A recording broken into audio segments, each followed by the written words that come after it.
Hey everybody, it's Michael from Replica Airguns with another airsoft gun review. Today we're looking at the RWA KG-9 PTW AEG Airsoft machine pistol. And this is kind of more or less a tabletop review, but I did get a chance to take it outside, put some rounds through it, check it out quickly on my chronograph, and get a couple shots on target just to see kind of what accuracy we're going to expect from it. That said, this is still going to be somewhat of a condensed review. We don't actually sell this product over at the Replica Airguns online stores, either in the Canada or US store. We did bring it in when we brought in the other RWA product, and that was the RWA M1919 machine gun. You might remember that chronograph shooting video that I made where I used the M1919 machine gun and blasted apart my chronograph, that troublesome chrony I had for quite some time. Check that video out, I'll put a link in here. So what does it come with? Well, it does come with the gun here. You also get two magazines. So the one that's in the gun, you get the second one, and this is stamped steel. So nice quality. I'll talk a little bit more about what it's made out of in a second here. You also get a little tool for adjusting the hop up. Basically just goes inside the mag here. Hop up's up in there. You of course get your manual. All right. Not too much going on in here, some specifications, how to basically get at the batteries. You can see that there. I'll show you that too in a bit. You can see you can put a mock suppressor on. Excuse me, I got a cold, so I might sound a little weird. Got a schematic. And there you go. It does come in a very nice box. I won't be able to get it all in here, but you can get the drift here, kind of what it looks like. Right, KG-9. Alright, let's get into some of the specifications real quick here. It does use 6mm plastic airsoft BBs, and it is an AEG, so electric airsoft gun. And it does come with that 7.4 volt LiPo battery. I'm not sure if I mentioned that, but it does come with it. It is kind of a unique battery. You need a very specific battery to fit inside basically the forward part of the barrel here. Now this one is capable of around 360 plus FPS. And it does have, again, two 90-round spring-fed magazines.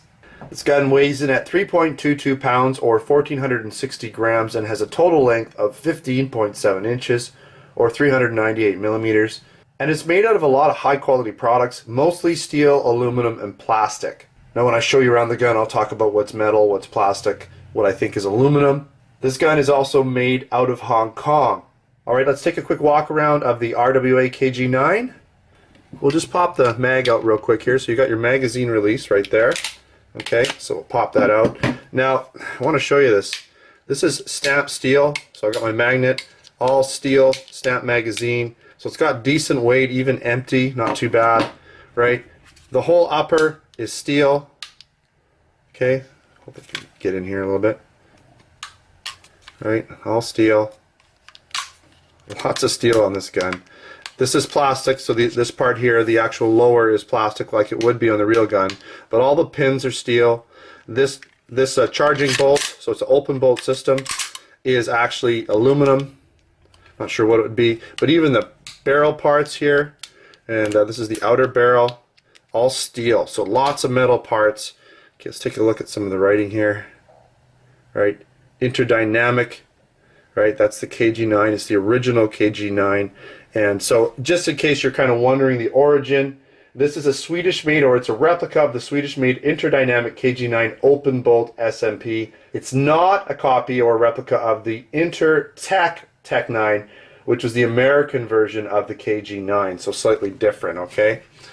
Alright, so you do again have this charging bolt system. Gotta whack it down.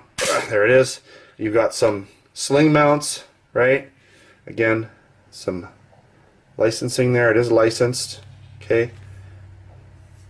Now, what's different about this versus the original is the barrel, or this outer shroud, is a little longer. So you got a couple extra holes, and that's to accommodate the batteries, because to get the batteries in here, they just had to go a little longer. So it makes it a little bit longer than the original, but other than that, it's pretty much right on copy of it, okay?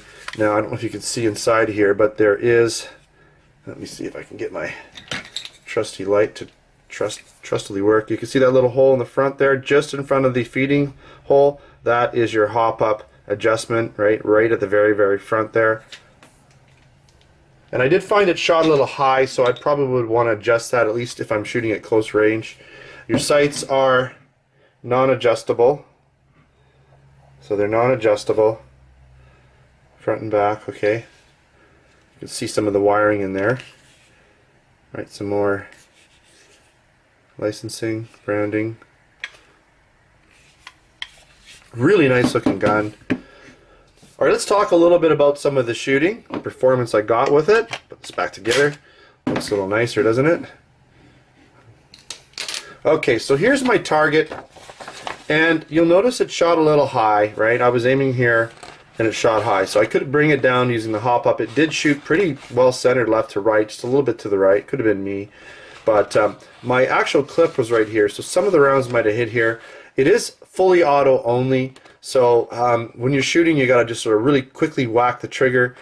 I did get a couple burst rounds where I got a couple rounds out by accident, so I probably shot more than 10, but we have 1, 2, 3, 4, 5, 6, 7, 8, 9, and a couple I think hit the metal, basically clamped right there. But they're all within about 2 inches from 30 feet using a rested position or semi-rested position.